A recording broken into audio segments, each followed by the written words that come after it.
Hey, tonight we're exploring how long you could survive in space.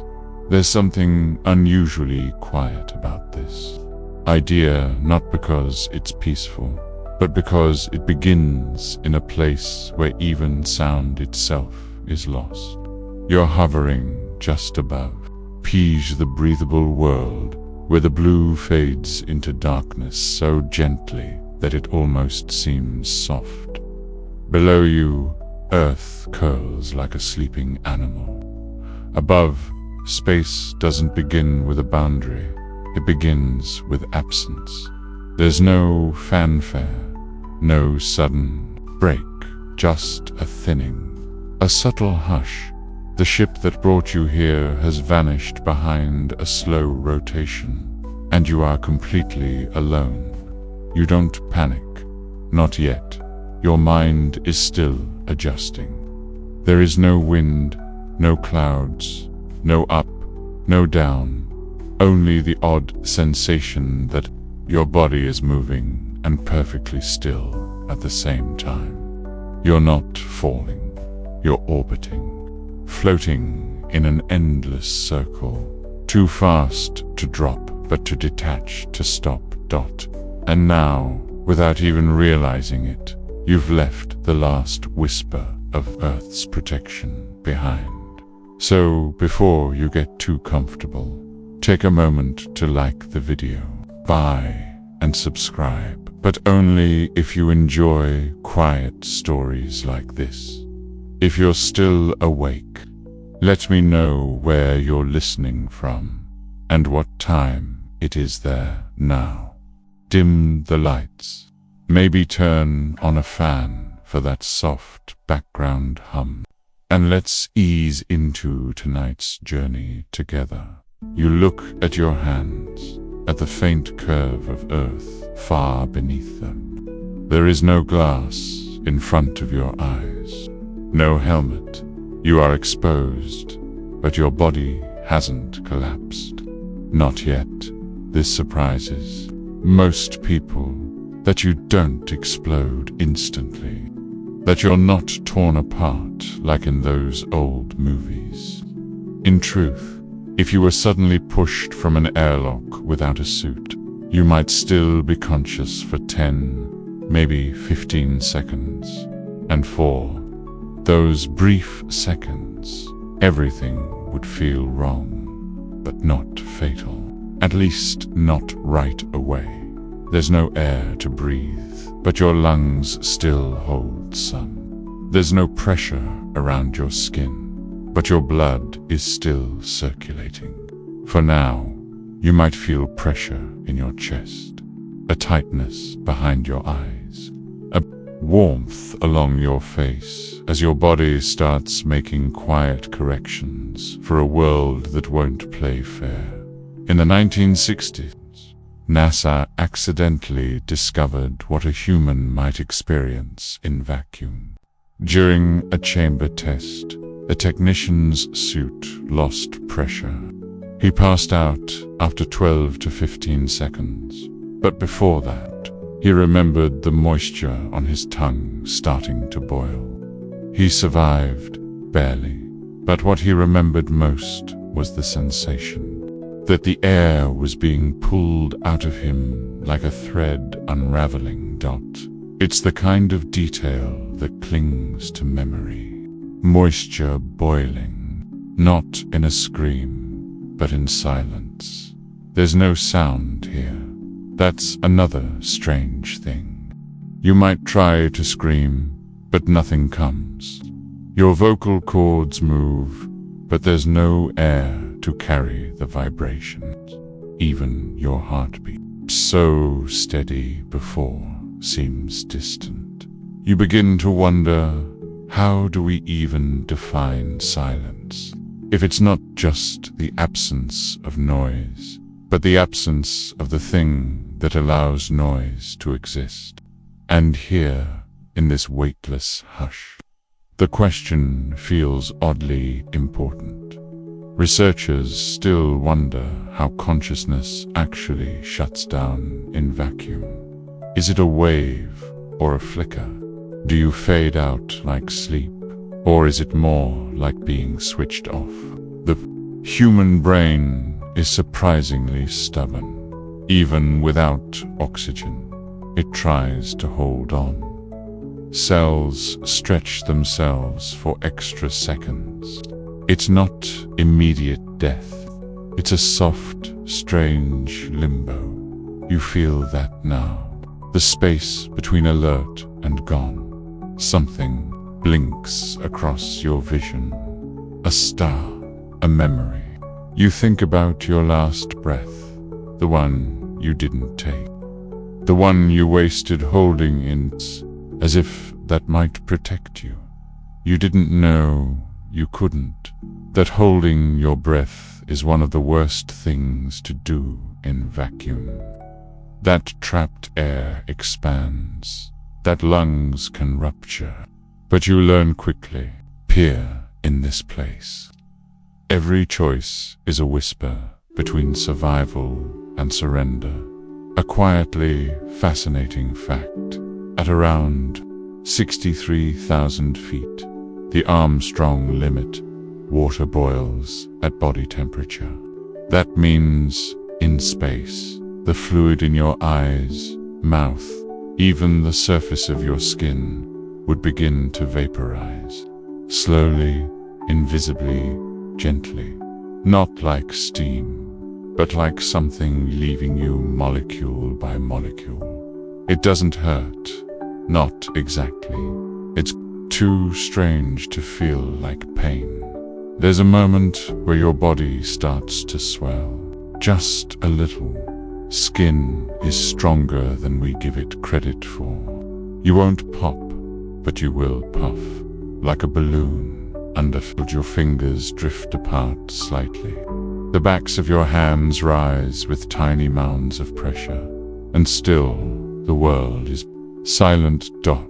There is no up, no down. Only the stars behind your eyes and the cold beginning to reach places it shouldn't. But it's not the icy snap you expected. The vacuum doesn't freeze you instantly. It steals your heat slowly, like a thief. With time, that comes later. For now, you float more idea than body in the space between worlds. That's the part no one talks about. The gentleness of it, the surreal, drawn-out stillness, the eerie grace with which life starts to slip, not shatter. You probably won't survive this world unchanged, but that's the point. You're drifting now.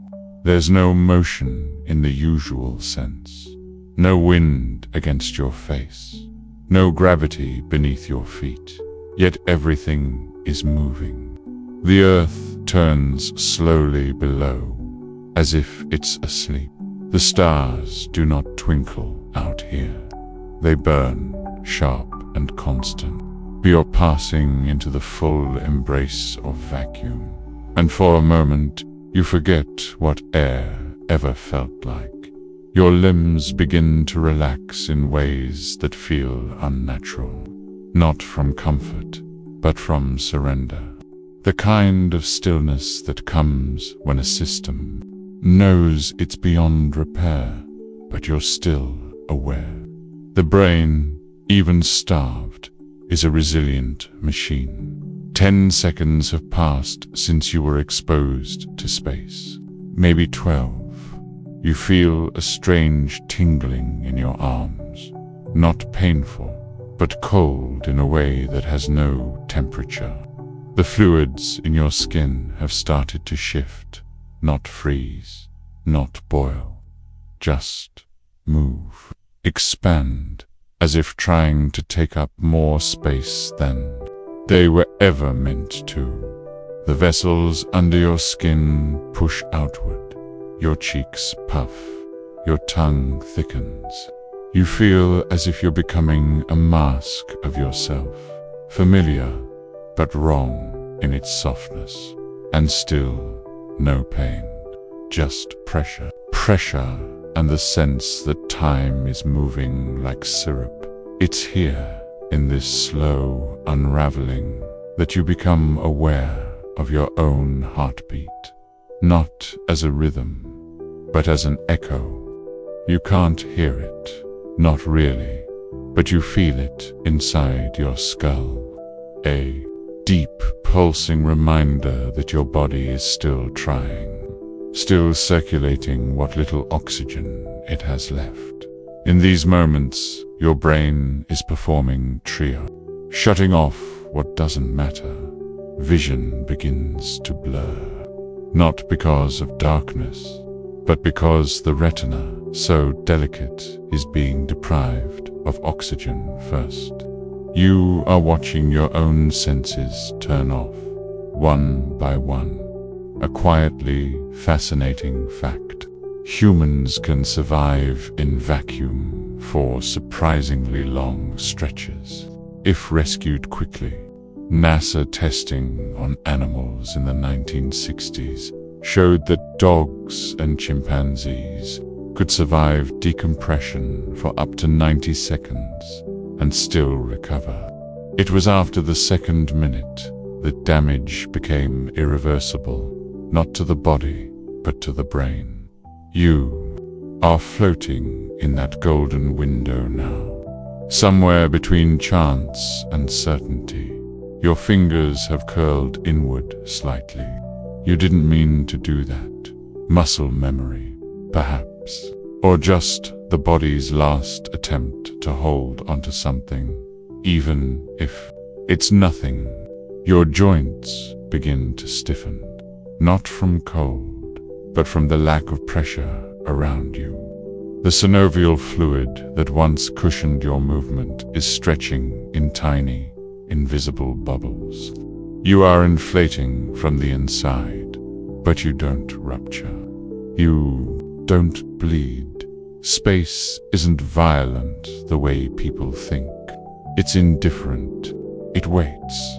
Your mind starts to wander, not out of curiosity, but because it's losing its grip.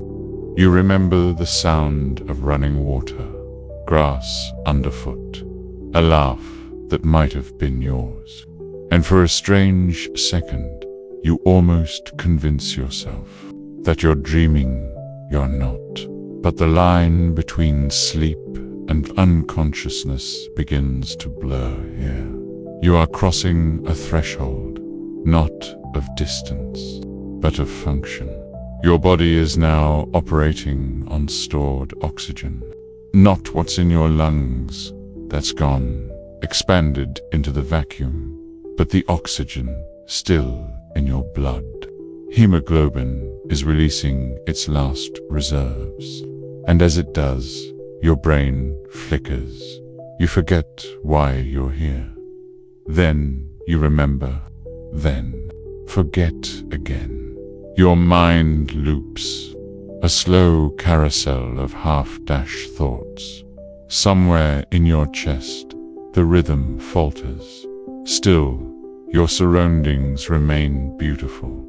That's what makes it so haunting. The stars around you, fierce, white, ageless. Don't blink. The darkness isn't black. It's velvet, thick. It almost feels like it should have weight, but it doesn't. Nothing here pulls. Not yet an eerie detail. Some astronauts have reported seeing flashes of light when they close their eyes in space, even inside the safety of their suits.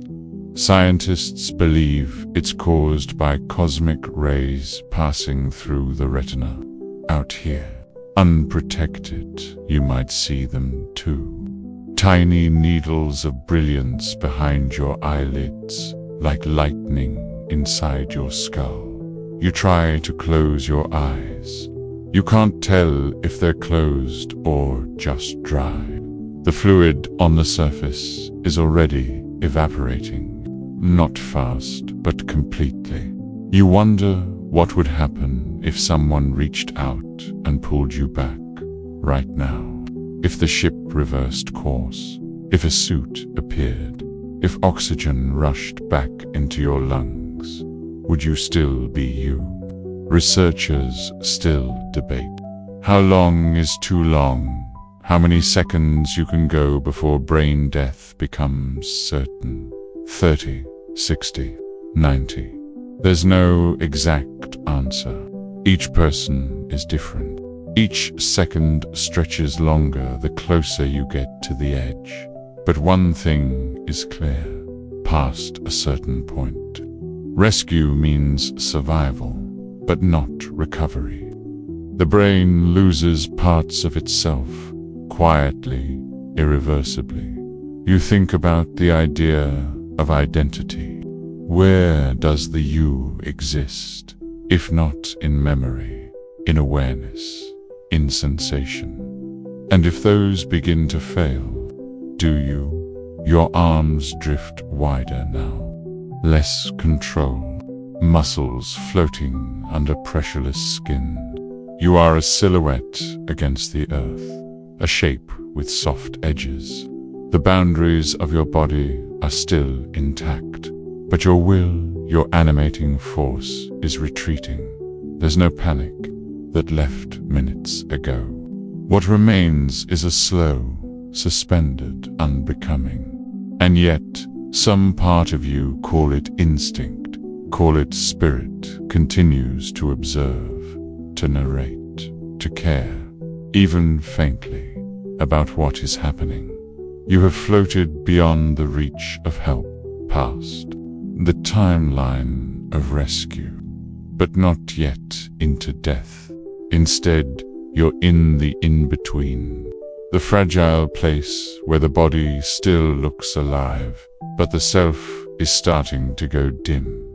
No alarms, no explosions, just the eerie peace of drifting further from yourself. Breathe, or perhaps you think you do, but there's nothing to draw in. No resistance, no oxygen, not even the familiar contraction of your chest.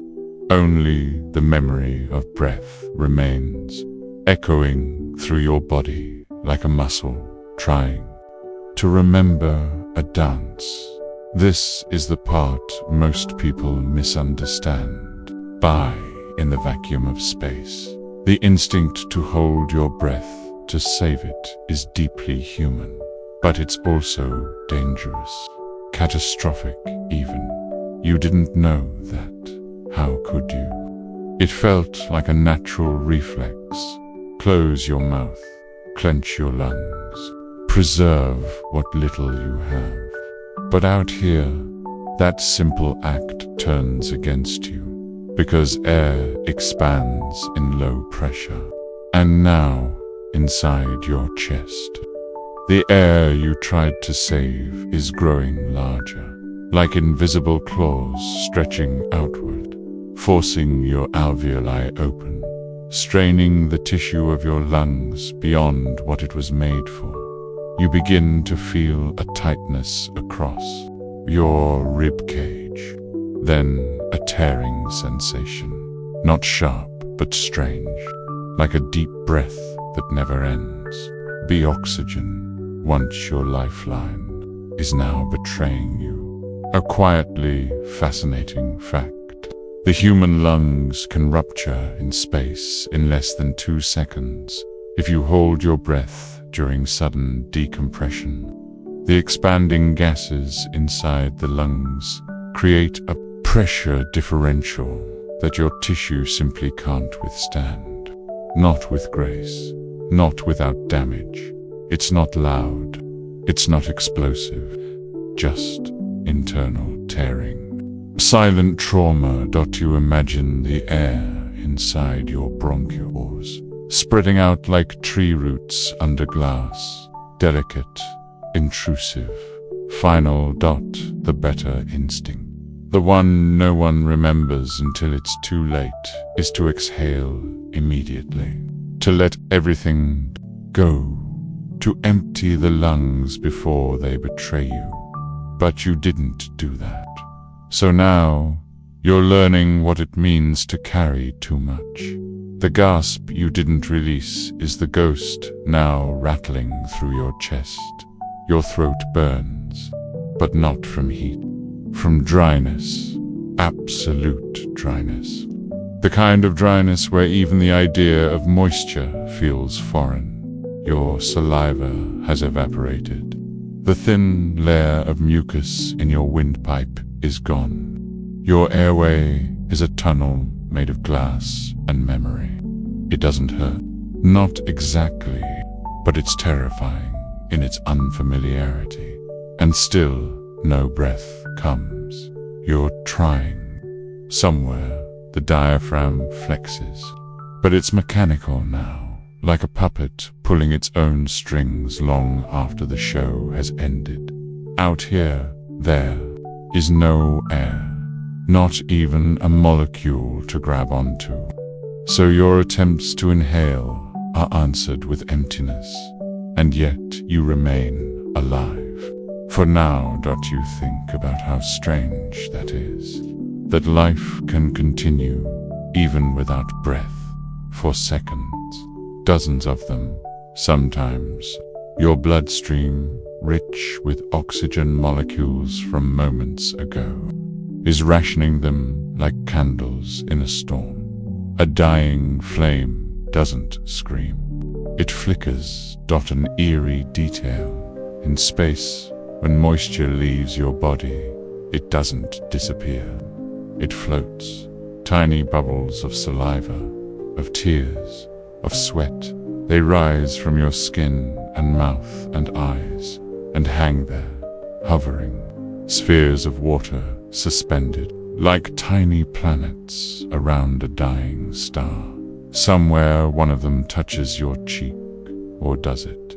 You're not sure anymore. Your senses are unreliable now. Vision has narrowed, color has faded. Your ears ring not from sound, but from internal pressure. And your breath, the one you held onto, is gone. It left you in silence. Not as a sigh, but as surrender. Your chest no longer rises. Your body understands something that your mind doesn't want to. That this place will not offer air. Not ever. It's strange to think that on Earth you breathe without thought, thousands of times each day. In, out, like waves, like the tide. But here, in this floating eternity, the ocean has receded, and what remains is stillness. Researchers still debate how quickly unconsciousness sets in after decompression. Most agree it happens within 15 seconds, but others argue it could take longer, depending on health, acclimatization, and sheer will. You're pushing against that line now. Thoughts flicker, shorter, slower. You are no longer forming sentences. In your mind, only impressions, shapes, light, the rhythm of a forgotten song, the smell of something you can't quite name. Somewhere far away, someone once told you to breathe deeply. That breath was life. That breath was grounding. You wonder what they'd say now. The lack of air has not just affected your lungs. Your muscles are starving. The heart begins to slow. The blood becomes less red, less urgent. Still, there is no pain, just a sense of drifting inward, even as you float outward. And it's here, in this breathless calm, that your mind wanders. Again, not to fear, but to a kind of curiosity, a wondering what's happening to your cells. You ask yourself, what is space doing to the fabric of you? And the answer is slow. Mitochondria, stripped of oxygen, falter. ATP production stops. The energy you used for thought, for movement, for memory, gone. not destroyed, just ... paused. You feel that now, not as fatigue, but as distance from yourself, from the world. A final strange reflection rises before the curtain closes. What does it mean to breathe if there's no one around to hear it? Number, air to carry it. Is the act of breathing still real if it echoes only in your memory? And with that question, your breath, the one you didn't take, finally leaves you. No collapse, no gasp, just the end of trying. Your eyes remain open, or at least you think they do. The absence of blinking is strange, like a film paused on an unfinished frame. There is no wind to dry them, yet they sting, not from tears, but from their own slow unraveling. The surface. Moisture is long gone, evaporated in the vacuum of space within moments. Left behind is raw, exposed tissue, silent, still, and startlingly vulnerable. There's no breeze to carry dust, no light flicker to trigger reflexes. You stare into the eternal dark, not seeing, but sensing. The curve of earth below has begun to blur at the edges. The stars above seem fixed, but somehow you feel them shifting. Your eyelids remain slack. The muscles don't respond the way they once did. Your body is still trying to preserve the illusion of wholeness. But now, with every moment, the stillness grows heavier. You no longer blink, and it no longer matters. Your skin is where the next changes begin to speak. You once imagined it would freeze instantly, that your surface would crack like a glass pane in winter. But space doesn't freeze you like that. Not right away. Freezing requires conduction, a flow of energy, molecule to molecule. But in a vacuum, with no air or fluid to transfer that heat, your skin cools slowly, imperceptibly, instead of cold. What comes first is swelling. The fluids in your tissues, plasma, lymph, intercellular water, begin to push outward, not violently, but persistently. Skin stretches, pores widen, veins become faint ridges beneath a softening surface. You are not melting, you are not bursting, you are becoming porous, a quietly fascinating fact. Human skin is remarkably elastic and can endure vacuum exposure without rupturing. In tests on animals and rare human incidents, the skin holds even as the body doubles in girth due to internal gas, expansion and fluid shifts. You are experiencing that elasticity now. Your fingers look puffier. The skin around your knuckles rounds out smooth and pale. Your face feels full, as if you've been crying for hours, but no tears have fallen. There's something strangely gentle about it, like the body is trying to preserve your shape, even as it begins to lose its function. You drift, your back no longer aches, your chest no longer tightens. Pain is an earthbound sensation. Here, the body forgets urgency. It forgets resistance. You feel your skin like a balloon stretched too far, but still intact. You are whole, and yet no longer you. The self that breathed and moved and thought has gone quiet, and in its place is a version of you floating like a relic, a shell with memory. Your eyes begin to cloud slightly. not from decay that won't come here, but from the pressureless environment. Without internal regulation, the fluids in your eyeballs start to expand. Vision becomes murky. The stars you once saw now blur into halos. Light bends strangely to an eerie detail. If someone were watching you from a distance, from inside the ship, perhaps they might not know you're unconscious.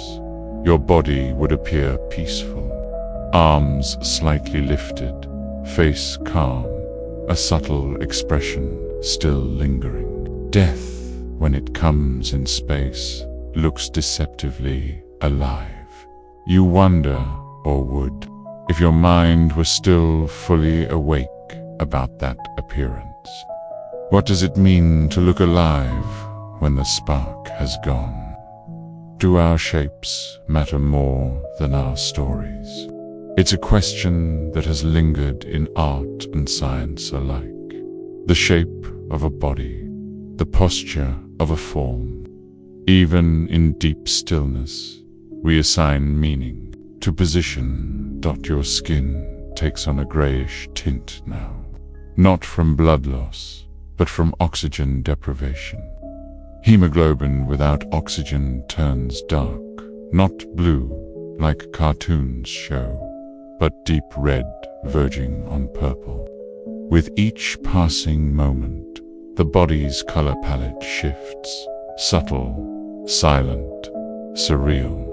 Researchers still debate the long-term effects of microgravity and vacuum on the human integumentary system. Your skin, hair, nails, even short exposure, causes swelling and capillary rupture. But in long-term scenarios, there are only theories. No one has lasted long enough out here, unprotected, to answer. And yet, here you are, a rare, unspoken experiment, a data point lost to silence. If anyone ever found you years, decades later, they might not even know your name. But your body would still be preserved, mummified by vacuum, desiccated, but eerily intact. No bacteria, no scavengers, just time. That's the strange mercy of this place. Without air, nothing decomposes.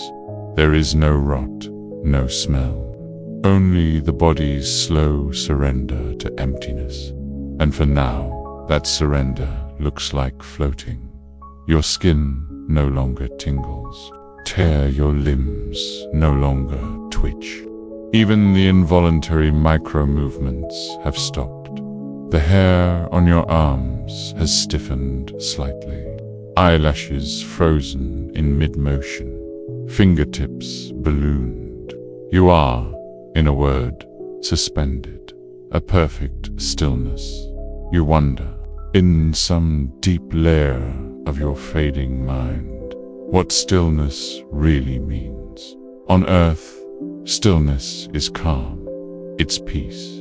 But here, it's something else. Not peace, but pause. Not rest, but interruption. And in this floating body, yours, but not yours. That idea expands.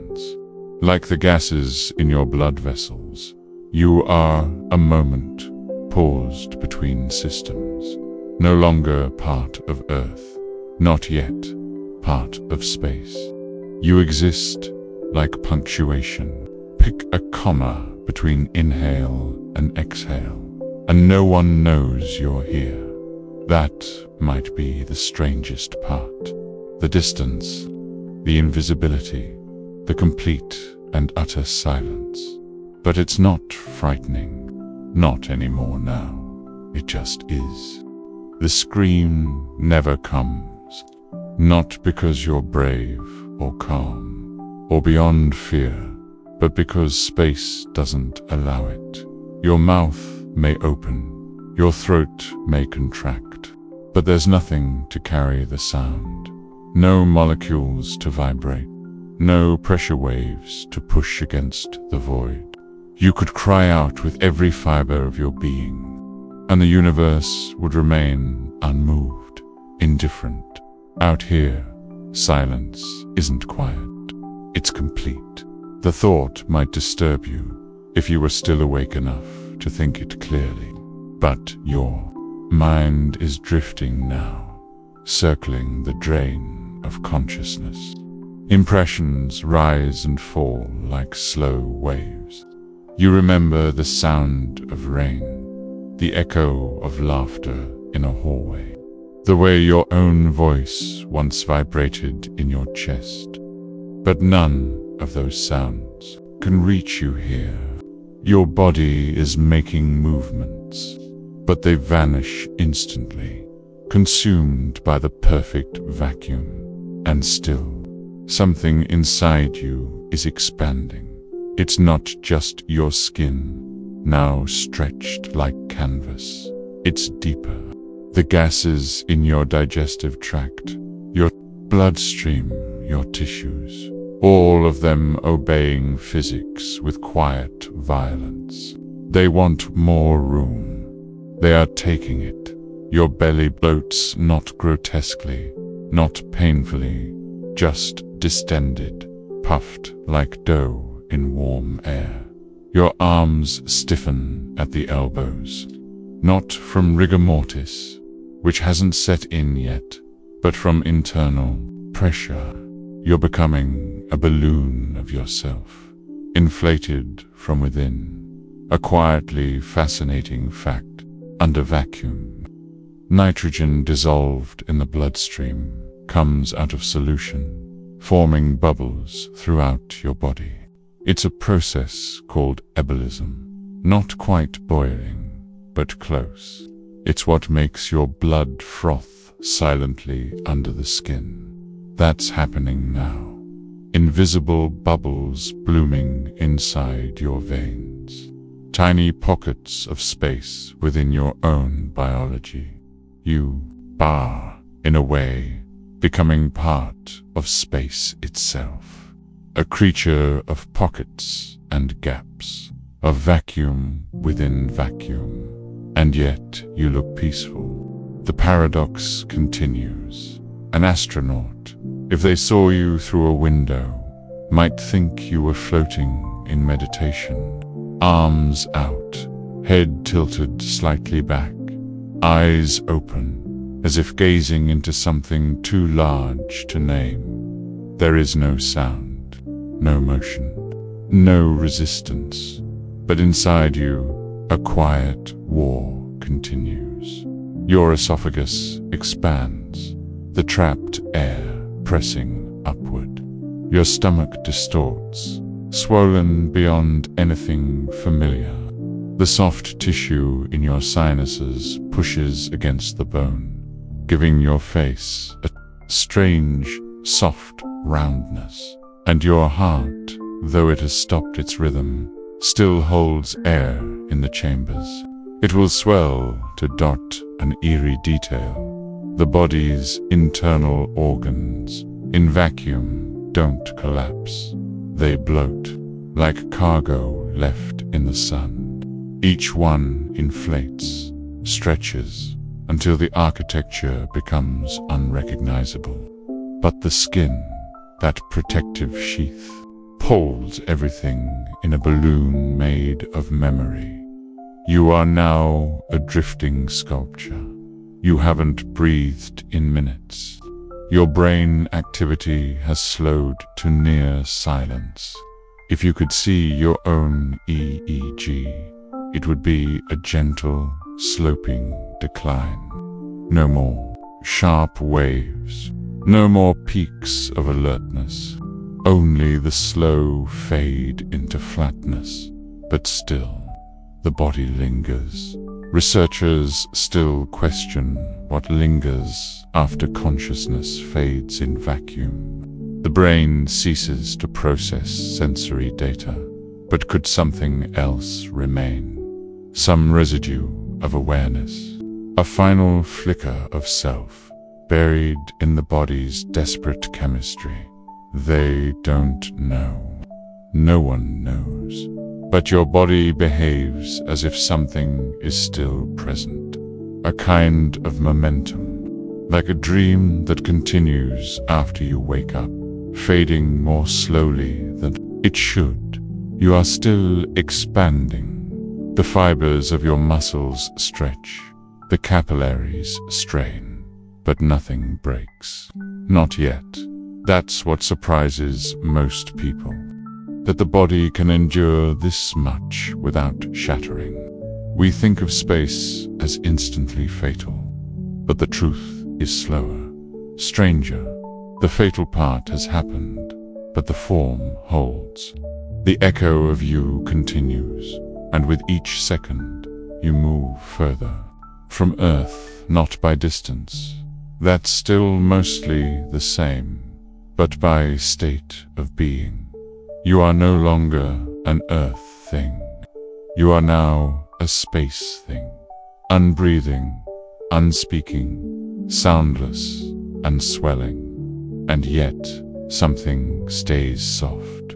Not just the by skin, but the silence itself. Space isn't cold yet. Not for you. Heat doesn't vanish quickly in vacuum. There's nothing to carry it away. You're still warm for now.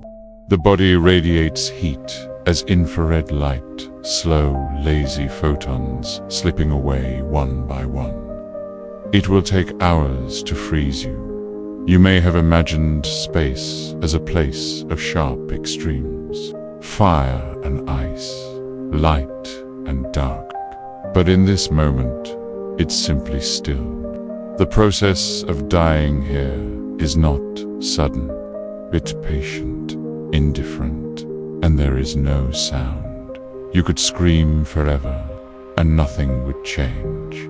But instead, you float, bloated, breathless, and strangely whole. There is something haunting in that image. The human body, puffed but unbroken, drifting like a forgotten relic, silent, suspended, neither grotesque nor beautiful. Just there, you wonder, somewhere in the dark folds of fading thought, whether that silence will ever be heard.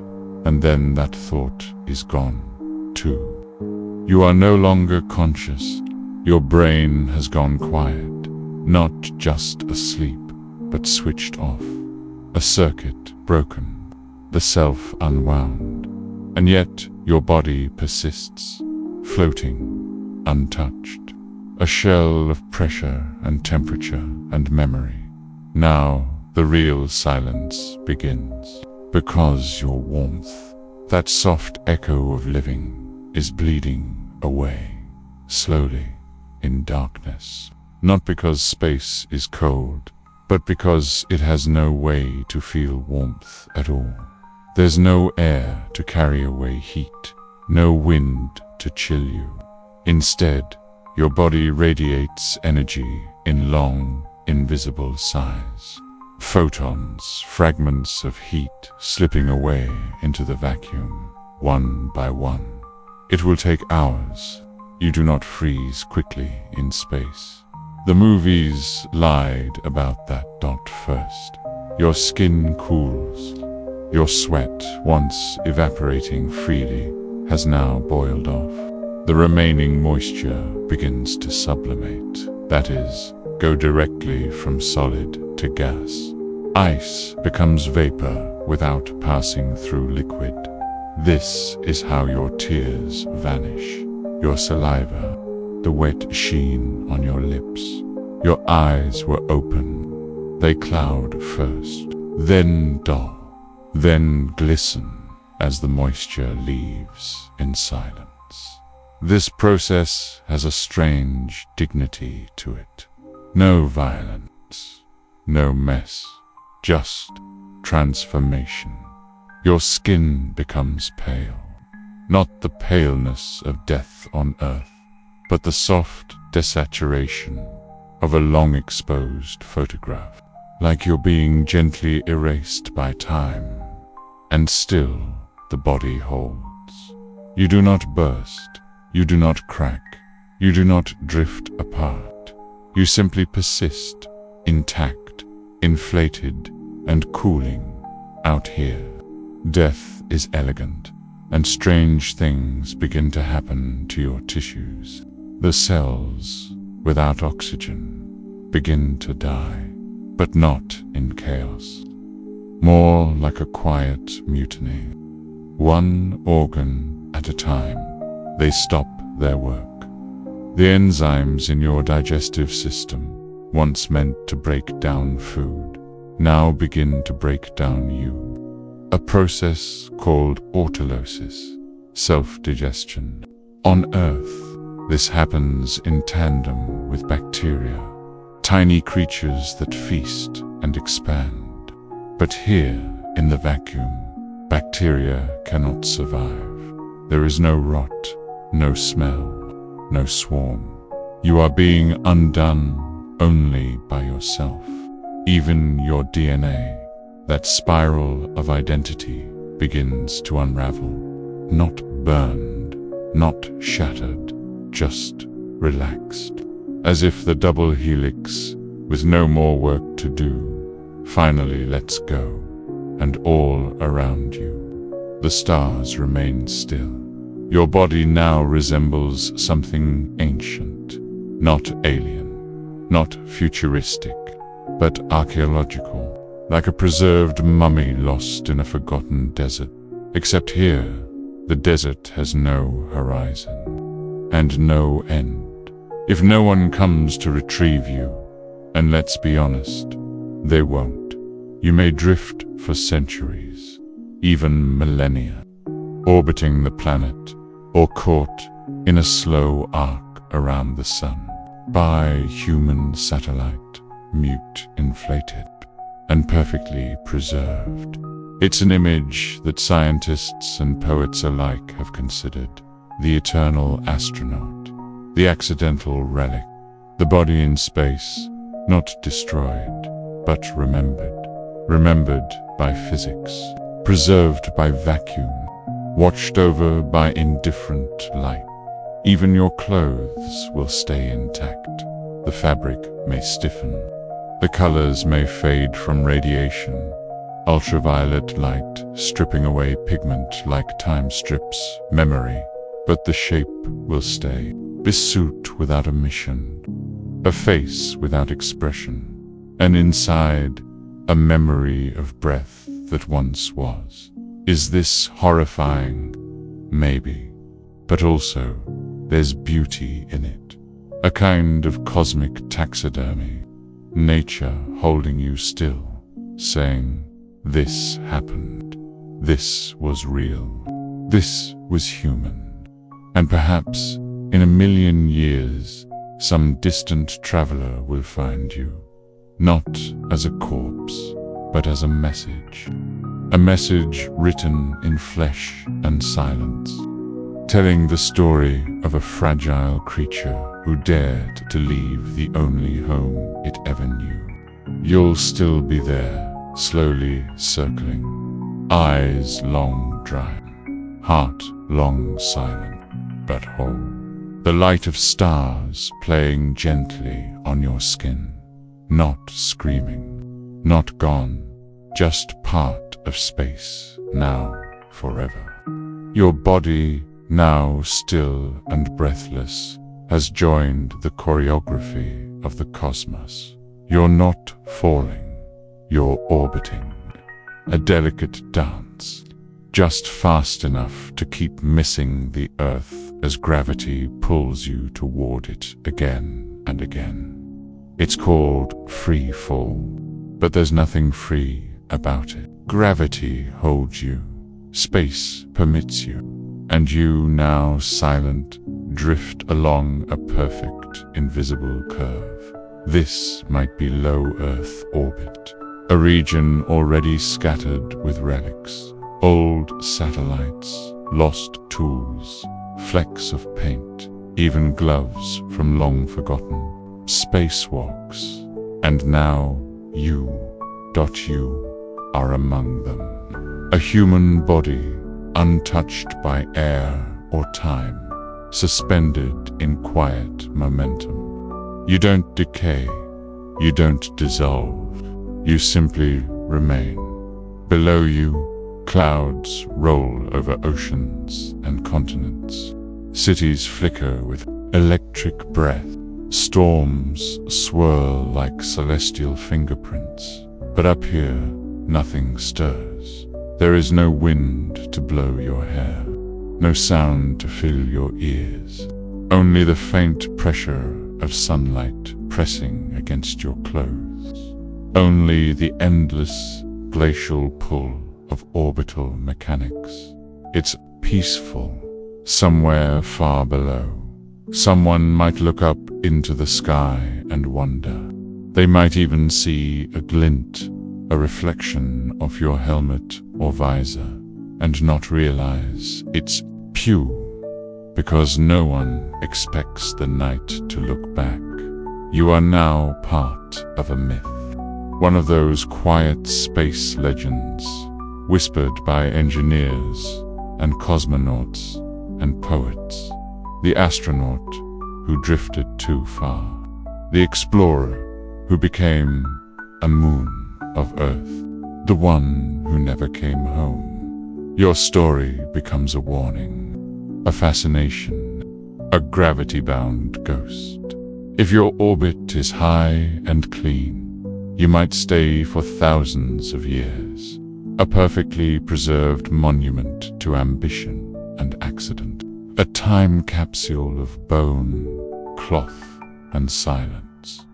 If your orbit is low, though, you will begin to fall, not all at once, but slowly. Friction builds against the tiniest atoms of atmosphere still lingering at the edge of space. Over weeks or months or years, your altitude drops, and one day, the sky decides it is time. You re-enter the atmosphere, not as a body, but as fire. The air, suddenly thick and furious, rips across you at 25,000 kilometers per hour. Friction becomes heat. Heat becomes flame. You ignite piece by piece, molecule by molecule, until there is nothing left but vapor. The sky consumes you. From Earth, someone might see a shooting star that night. They might smile and make a wish. They will not know they're watching the last heartbeat of a life once lived in the arms of the cosmos. There will be no grave, no name carved in stone, no flowers, just motion, just heat, just light, and then nothing. But if your orbit is higher, you might outlive your own civilization. Imagine Earth centuries from now, nations gone, languages forgotten, buildings crumbled into moss and wind, but you still circling, still dressed, still intact, a ghost in a sleeping sky.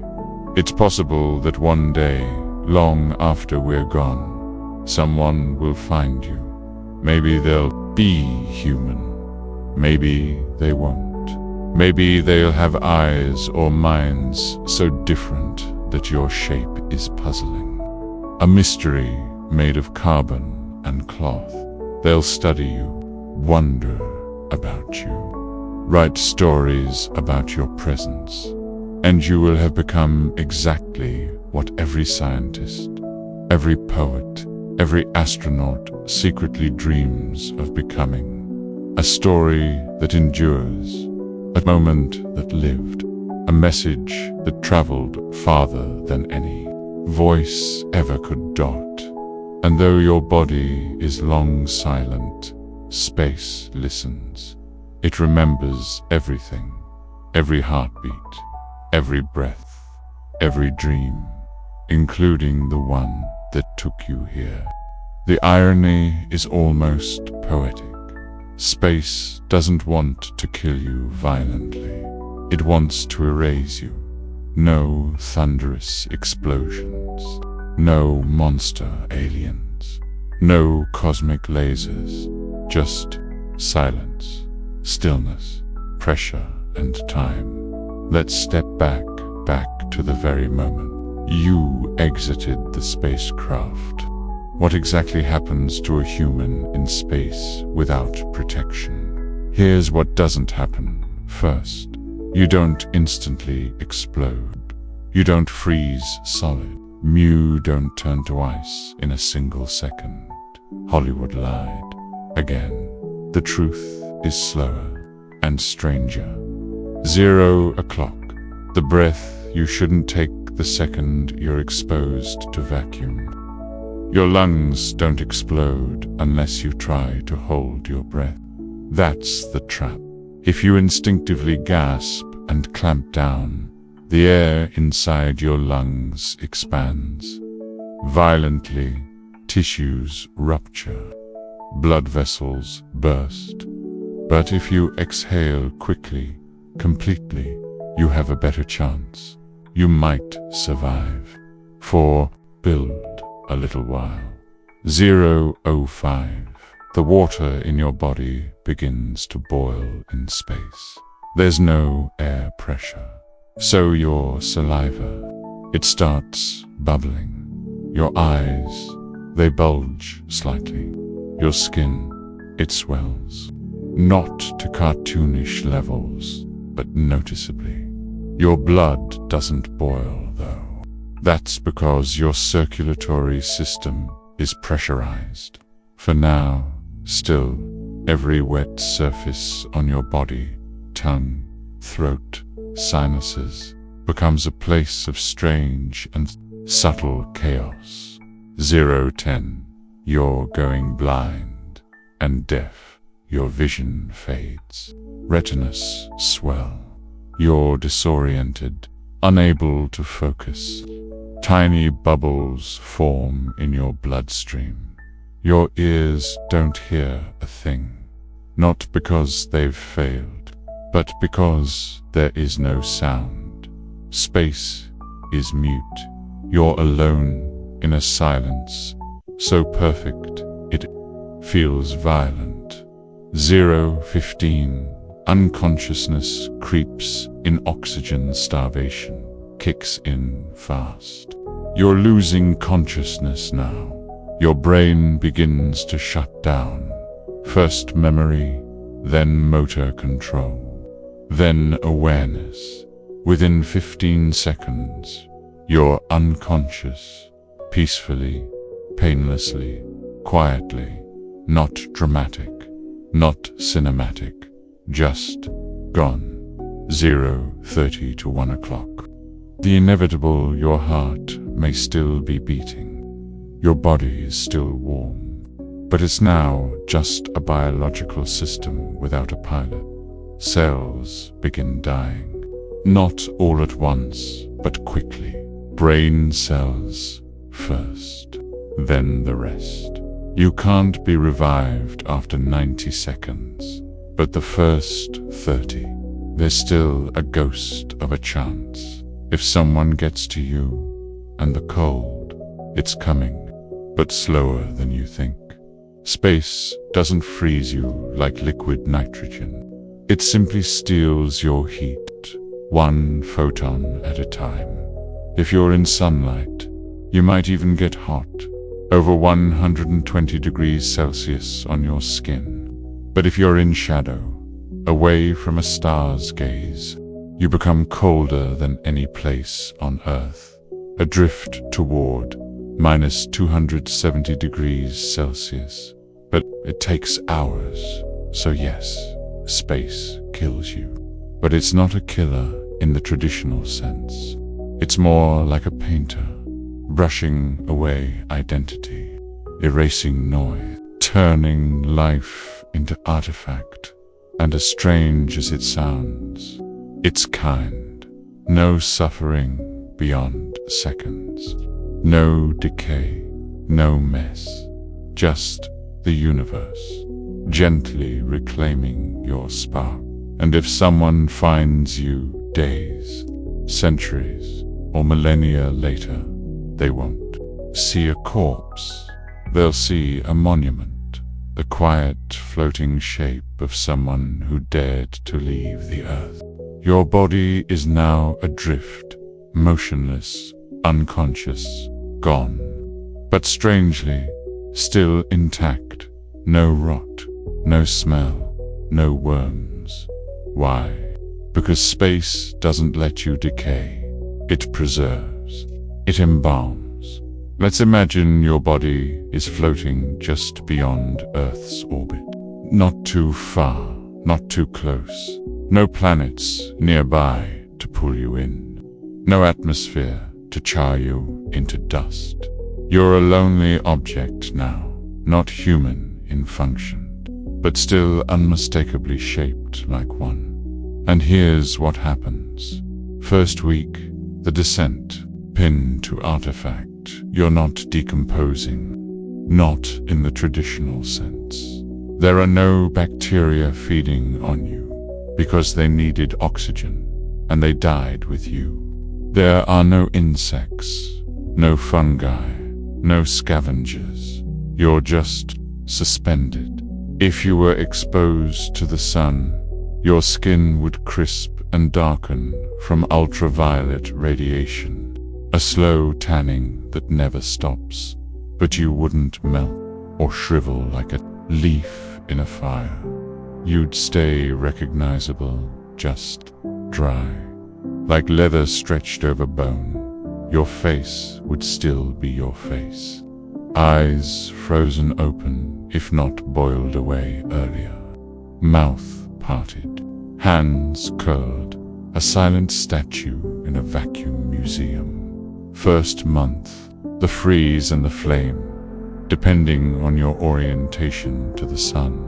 Different parts of your body experience different fates. Your front side sun-facing might be sunburnt, baked, cracked. Your back, shadowed, becomes colder than Pluto. This strange duality means some tissues freeze solid, while others blister under radiations. You're being mummified by heat and cold at the same time. There is no mold, no oozing, no scent. You, are utterly sterile. First century, the gentle etching of time.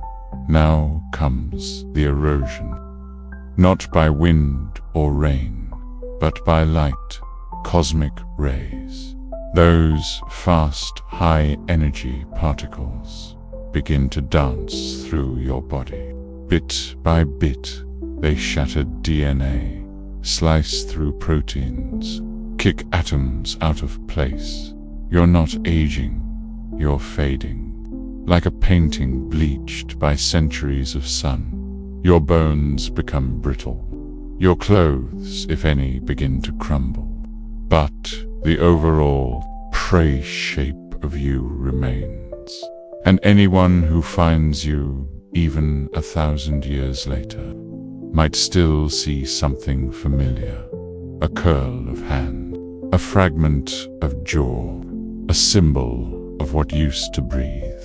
First 1,000 years, the sculpture becomes stardust eventually. Cosmic radiation and micrometeoroids take their toll. Tiny fragments of space dust, traveling faster than bullets, chip away at you, not in big chunks, but in thousands of tiny pinpricks over centuries. Each hit is a whisper of entropy. Each flake that breaks off is another goodbye, and yet you still don't rot. Because decay needs life, and in space, life is far too rare. 1,000,000 years later, what remains? There may be nothing left, or just bones, or an orbiting fossil. That's now unrecognizable. But if you landed on a moon, say, one with no atmosphere.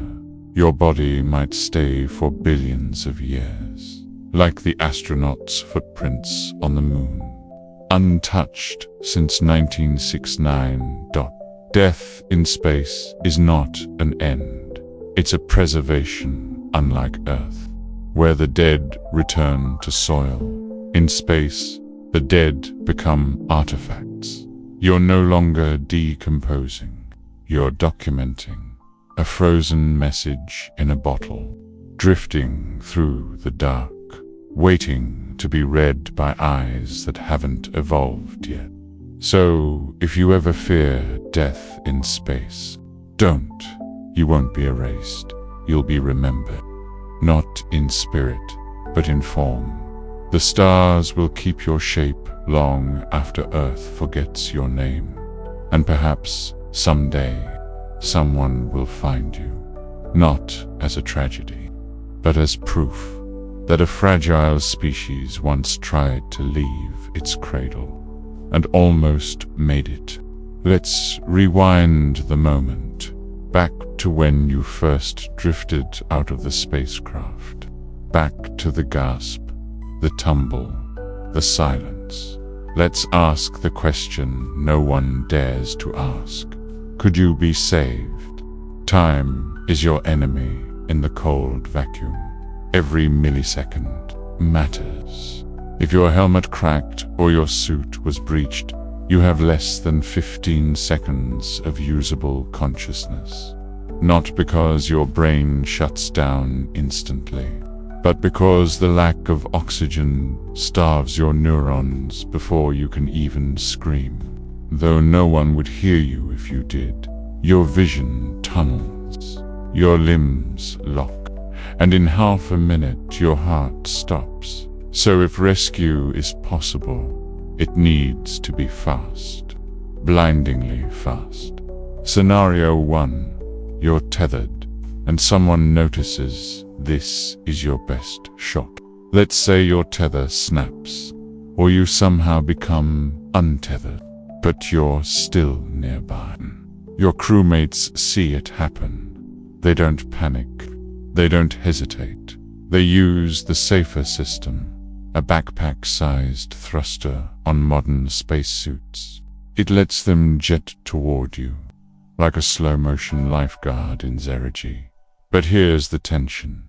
Even if they reach you in 20 seconds, even if they drag you back inside the spacecraft or station, are you already gone? It depends.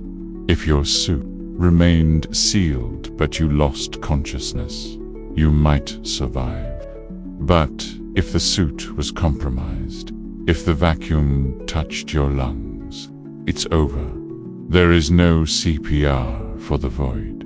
Scenario 2. You're floating alone, and no one sees you go. This is the darker case. You drift, slowly, silently. No one hears the clasp fail. No one sees your body slip into blackness. By the time they realize you're missing, it's too late. They check systems. They scan the radar. But you are already miles away, coasting in silence. You are still tragically visible, but only as a bright dot among a billion stars. And the saddest truth is chasing you is impossible. Why they can't just go get you space isn't like the ocean. There's no swimming after someone. Everything is moving fast, with momentum. To reach you, rescuers must calculate your velocity vector, their own position, the trajectory of the station, and how much fuel they'd burn to reach you without killing themselves. It's not like grabbing a balloon on a windy day. It's like trying to catch a marble flung across a football field while blindfolded in slow motion, with thrusters that run out in seconds. What about automated rescue systems? Could a drone be sent to grab you? In theory, yes. In practice, not yet. NASA and SpaceX have talked about autonomous recovery bots, but so far, the tech isn't fast or reactive enough. Even the Canadarm2 on the ISS, the massive robotic arm, requires precise commands and time. And time is exactly what you don't have. Rescue in sci-fi versus reality in movies. We see dramatic space saves. A tether snaps, a crewmate dives, fingers clutch in the void. Everyone sighs in relief. In reality, the physics is cruel. There's no atmosphere to break your motion. No friction to slow you down. No magic button that says reverse gravity. If you go, you go. And you keep going, forever. But let's not end there. Let's say, just maybe, your suit held. You blacked out from oxygen deprivation, but not from vacuum exposure. Your partner reached you. They got you inside. They repressurized the chamber, and you wake up, not right away, not fully okay, but alive. Your vision is blurry. Your body feels like lead, but you're breathing again. You were one of the lucky ones. Few people in history have come that close. Even fewer lived to tell the tale. And from that moment forward, every sunset looks sharper. Every breath feels richer. Every step on solid ground seems like a miracle, because you know what it's like to almost disappear into the quiet arms of the universe. In space, rescue is not just an operation. It's a race against the speed of death, a fight against silence. And when it works, if it works, it's nothing short of a resurrection. Let's say it happens. You're not rescued. Your suit gives out, or time runs out. There's no pain now, no sound, no motion, only silence. But what happens next? Your final journey begins. You don't fall, you don't stop. You drift endlessly. Maybe you're just a few kilometers from the spacecraft. Maybe Earth is a distant blue marble behind you. You are now, technically and tragically, a satellite. What will happen to your body in space? Hollywood often shows it wrong. They show bodies freezing solid instantly, or exploding from pressure loss. That's not quite accurate. Here's what science tells us. You don't explode. Your body won't burst like a balloon. The skin is strong. Instead, the air in your lungs forces its way out. The rest of your tissues swell, but not catastrophically. You freeze, but not right away in space. There's no air, so heat can't leave your body by convection. Instead, you cool by radiation, by a much slower process, so your body won't freeze instantly. It may take hours to drop to sub-zero temperatures. However, if you're in direct sunlight, you could even heat up, not cool down. In sunlight, your body might stay warm for a while. Decomposition doesn't happen. There are no bacteria working. Put in space.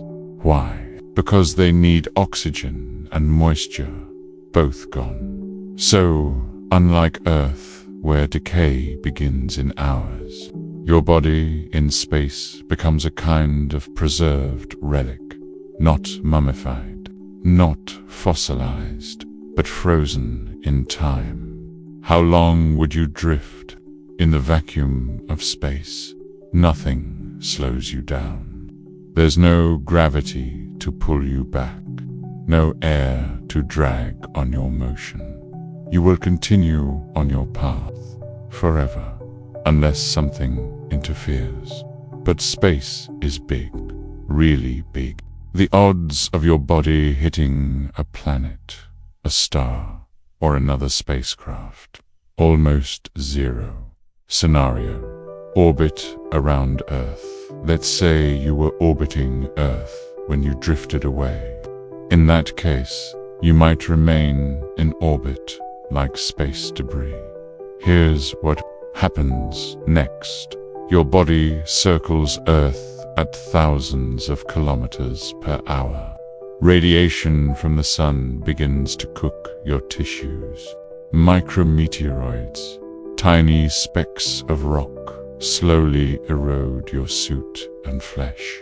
Over time, years, maybe decades, your body becomes a scorched, shredded shell. Eventually, atmospheric drag might pull you back, and then you burn up like a falling star. No grave, no remains, just light. Scenario: deep space drift. But if you left Earth's orbit, if you were on a Mars mission, or drifting beyond the moon, then there is no return. You become an artifact, a relic, a message in a bottle, written in blood and bone. You might drift past asteroids. You might fly through dust clouds. Your suit slowly tears. Your body, desiccated, twisted, just keeps going. In a million years, you might pass through another solar system. An alien civilization, if it exists, might find you and ask, "What was this? Who were you?" They won't know your name, but they'll know one thing: you were human, and you once reached for the stars. The quiet immortality of the cosmos. There's something strangely peaceful about it. Your atoms, once formed in stars, return to the stars, not through burial, not through fire, but through motion. Eternal, silent, and slow. You are now part of the universe, not metaphorically, but physically. Not a soul in heaven, not a body in a grave, but a traveler, asleep in infinity. So, how long would you drift if you escaped Earth's pull? Possibly forever, because in the emptiness between stars, time moves on, but nothing touches you. You don't decay. You don't return. You just go on. Quiet, alone, unchanging, a ghost in orbit, a dream in motion, a message no one may ever read, but the cosmos knows. It always remembers. Let's go back to that moment, the final seconds. You're floating. The tether is gone. Your oxygen tank reads empty. You feel the pressure in your chest shift, the air escaping, the world fading, but you're still you, still conscious. For a little while, so what happens inside your mind? Your brain, a star going supernova, hears a strange truth. When you die, your brain doesn't simply shut off. It flares, like a candle bursting before it goes dark, even in a vacuum. With no oxygen, the brain stays active for a short time, maybe 10 to 20 seconds, maybe more. In those final moments, neurons fire chaotically, memory fragments surface, dreams and thoughts collide, reality warps, and you begin to hallucinate. Dying in a dream, what would you see? You might feel like you're falling, even though there's no gravity. You might see flashes of light, bursts of color, patterns that don't belong to any world you've known. Your brain, starved for oxygen, starts to misfire. It pulls images from the past. Maybe you remember childhood. Maybe you see a loved one's face. Maybe you relive a day that meant everything or nothing. It's like a slideshow with no control. Only you and the fragments. The tunnel of light, real or illusion. Many people who've had near-death experiences describe a tunnel of light. Science suggests this might come from the visual cortex shutting down from the outside in. A narrowing field of vision. A tunnel, light at the center, dot in space. As your body loses pressure, oxygen, warmth, the same tunnel may appear. But you aren't heading toward heaven. You're drifting through your own neural galaxy, dying within a mind that doesn't want to let go. Time slows down. Time is perception. And your brain, in crisis, stretches it. A second becomes a minute. A minute becomes eternity. So even if your body only survives for 15 seconds, your mind might experience much, much more, like dreaming during a micronap. But this is the final dream, a last detour before stillness. You may not know you're dying. Here's the comfort. You probably won't be afraid. People who experience hypoxia, oxygen loss, often report euphoria, calmness, a strange detachment. No panic, no pain, just a fading awareness that something is ending. And maybe something else is beginning. You are the story now in that moment. You are no longer an astronaut or an explorer or a scientist. You are a mind adrift, untethered from identity, from mission, from the rules of physics. Your thoughts may echo into themselves, memories folded inside out, words without sound, images of earth, of home, of things left unsaid.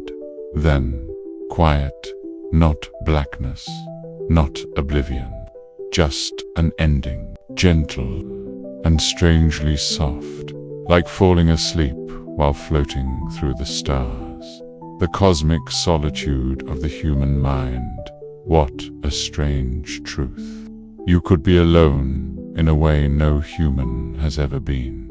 Not just physically, but mentally. No rescue, no transmission, only silence. And in that silence, your thoughts become the last human presence in a corner of space where no one will ever hear them. Yet for that brief, beautiful moment, you were there, alive, thinking, remembering, dreaming, and the universe bore witness. Let's shift the dream. You're no longer drifting outside a space station. Now you're falling slowly, inexorably, toward a black hole, the most mysterious object in the known universe. A place where time breaks, light bends, and reality itself dissolves.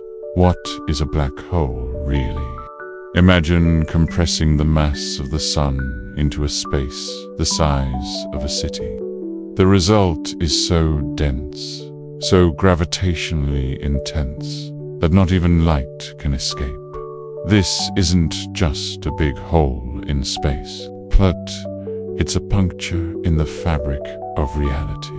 By a place where Einstein's laws start to whisper and then scream. At the center is the singularity, a point of infinite density and zero volume, and around it, the event horizon, the boundary where escape becomes impossible. Cross it and you're gone. At least to the outside world. Falling in, what would you feel? Surprisingly, not much at first. If the black hole is supermassive, like the ones at the center of galaxies, you could fall in without feeling anything strange. No sudden pull, no violent stretching, just drifting. Deeper, but something uncanny happens. Time slows. From your point of view, everything feels normal. You fall, but to an outside observer watching you from afar, you never actually reach the event horizon. You just slow and fade. Your body becomes redder, a phenomenon called gravitational redshift, and eventually you disappear from view. From their perspective, you become frozen in time, a ghost hovering on the edge of forever. Spaghetti, a horrible word for a real thing if the black hole is smaller, say, just a few solar masses. The experience is less gentle. As you fall feet first. The gravity at your feet is stronger than the gravity at your head.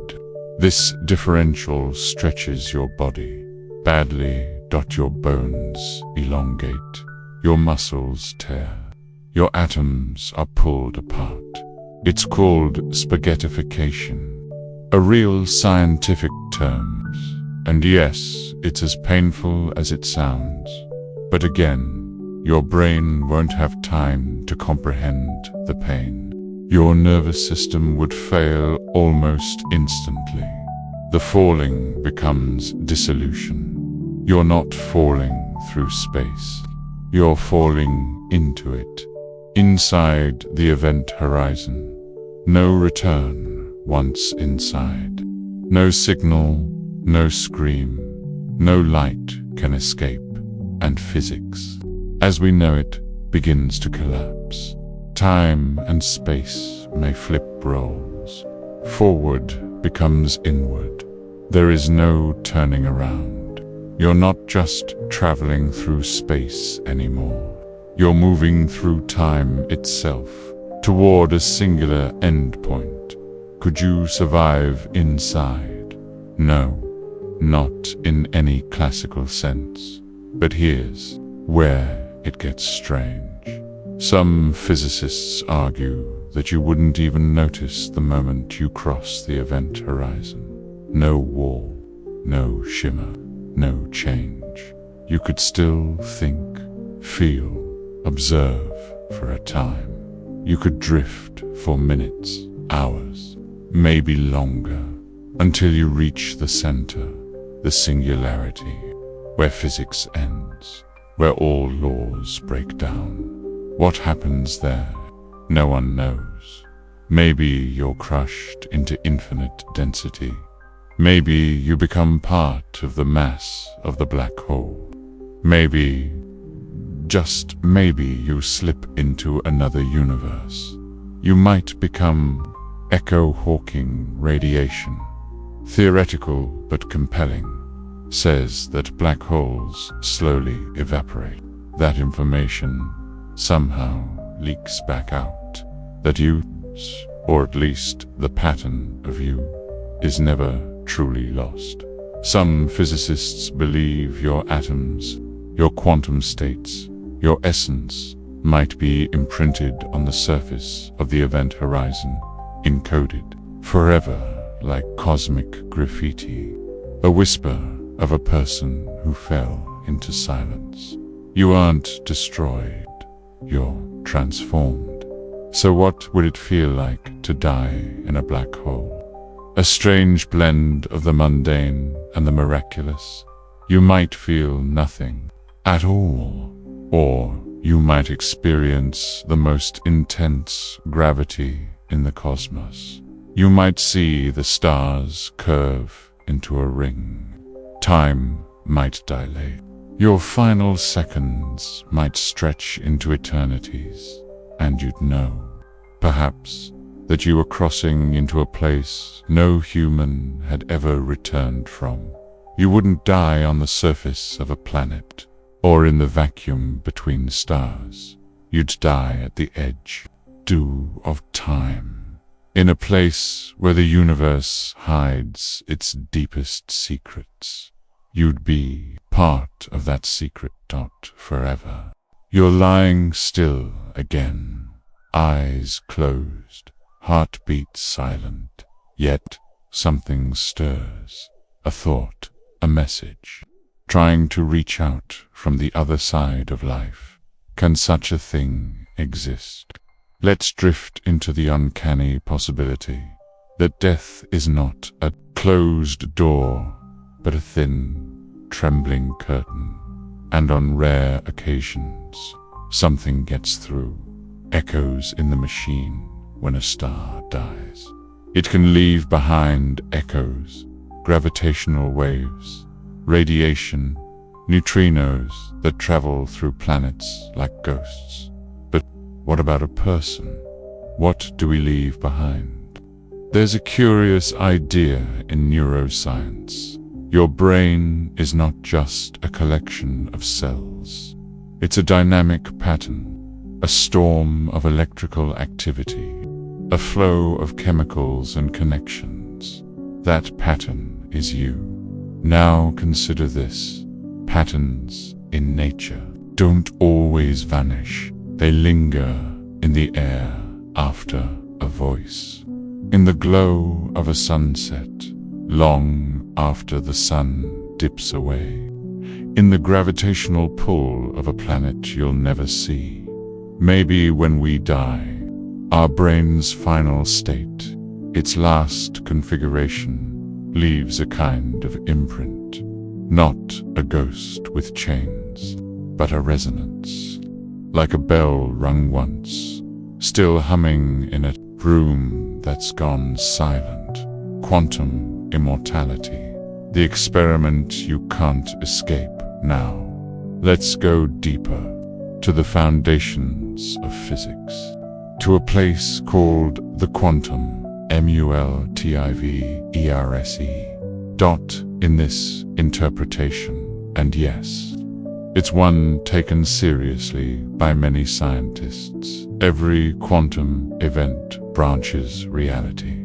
You flip a coin, somewhere it's heads, somewhere else it's tails. You fall, Bill, somewhere you recover, somewhere you don't. So what about death? Here's the eerie implication. From your subjective point of view, you might never experience non-existence. You always continue in some timeline, some fork of the universe, some version of you that survives. You can't verify it. You can't remember your other deaths, but you might, in some strange way, always wake up. Always live 1 second longer. Forever can consciousness echo without a body. That leads us to the idea of non-local consciousness, a fringe but provocative hypothesis. Some physicists and philosophers wonder, what if consciousness isn't produced by the brain, but filtered through it, like a radio receiving a signal? If the radio breaks, is the signal gone? In this view, your mind is part of a greater field.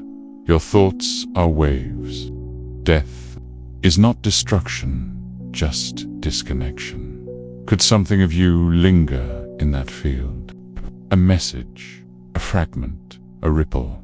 It wouldn't be in words, not in dreams, not even in thoughts we'd recognize. It would be a tug, a familiarity, an idea that crosses someone's mind in a moment of silence, and they don't know why.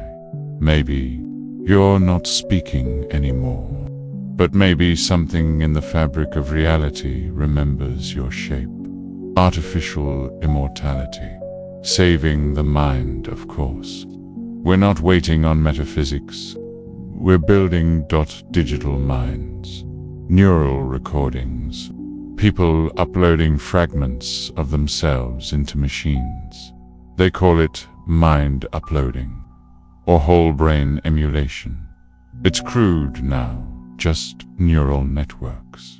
A few preserved thoughts, some synthesized, voices trained on your memories, but it's growing. One day, your entire mental pattern might be mapped, simulated, replayed, a copy, yes, but a convincing one. One that says your jokes, remembers your stories, smiles in your smile. Would it be you, or just a message left behind? A cosmic voicemail, a shadow puppet. Still, what if someone you love could talk to it? What if you could speak again? The science of goodbye, all this leaves us with no firm answers, only shimmering possibilities. Maybe your brain dies and that's the end. Maybe something quantum, informational, or even spiritual survives. Maybe we'll one day build tools to read the last thoughts of a dying mind, like scanning the fading heat from a fire. But even now, across cultures and generations, people feel things. A presence, pull, a sense that someone who's gone is still, somehow, here. Is it grief? Is it memory? Or is it something more? A message written into the patterns of reality. And if we learn how to listen, we might hear it. You lie in stillness, maybe dead, maybe dreaming, but somewhere a signal pulses from you, about you, for someone you love on the other side of silence. So now we arrive here, the end, the silence after the silence. You've journeyed through dying stars, quantum dreams, the whispering mechanics of memory and mind. But one final question remains. What happens when even those whispers fade? Not death, not sleep, but oblivion. P. Forgotten. Completely. Does that terrify you, or does it set you free? Let's lie down together one last time and drift into that coldest, strangest thought. Entropy's final victory in physics. Nothing lasts. Entropy, the tendency of systems to move from order to disorder, is the universe's signature. Your brain, your body, your memories, all temporary arrangements of atoms. You, like everything else, are a pattern, a ripple in the fabric of matter and energy, and entropy slowly washes that ripple away. No matter how famous, beloved, or accomplished you are someday, all the atoms will forget you. Even the stars forget. One day, they too will blink out. A trillion years from now, the universe will be cold and dark, filled only with dead black dwarfs and evaporating particles. That is oblivion, the library that burns itself every time you remember something. Your brain rewires itself. Memories are not permanent books. They're rewritten stories. Each telling changes them. And when no one remembers anymore, what happens to a life? It's as if it never was. Entire civilizations have vanished. Names erased. Languages forgotten. Right now, you can't name your great-grandmother. Yet she lived, she breathed, she dreamed, and she has already been erased by time. You, too, may vanish this way. A library that burns itself page by page without a scream. But oblivion is not the enemy. Now take a breath, because there's peace in this too. You too are temporary, but so is every storm, every song, every sunset, and none of them are meaningless. They're beautiful because they fade. In fact, impermanence is what gives life its flavor. If we remembered everything, if nothing ever passed, there would be no growth, no urgency, no love. Everything would be static and still and dead. But because it slips away, you reach for it, you cherish it, you give it meaning. The ripples remain. Maybe you will be forgotten, but not all at once. Your smile might live in someone else's smile. Your kindness might echo in a stranger's courage. Your stories, even if altered, simplified, retold in another tongue, might light a fire in someone far away. The way you made someone feel that lives longer than your name. In this way, we all leave ripples, and those ripples become waves, and those waves move tides you'll never see. You are not the whole ocean, but you were part of it, and that's enough. The universe forgets, but you were here eventually. Yes, the last person who remembers you will pass. The machines will shut down. The stars will fade, and your atoms will scatter. The universe will forget your name, your face, your story, but it will not forget you, because you were it. Briefly rearranged, you were stardust, gathered into thought, and then released again. It does not matter that the music ends. It matters that it played. It matters that, for one impossible moment, you heard it. The sleep you've been waiting for now, here at the end. There is nothing left to understand. No more questions. No more reaching. Only rest. You've drifted through galaxies, through minds, through death and dream and darkness. And now you are ready to be still, to forget, to be forgotten, and to know finally that even that is okay. Slow science for sleep. Episode ends here. Thank you for listening. You matter more than you know. Sleep well.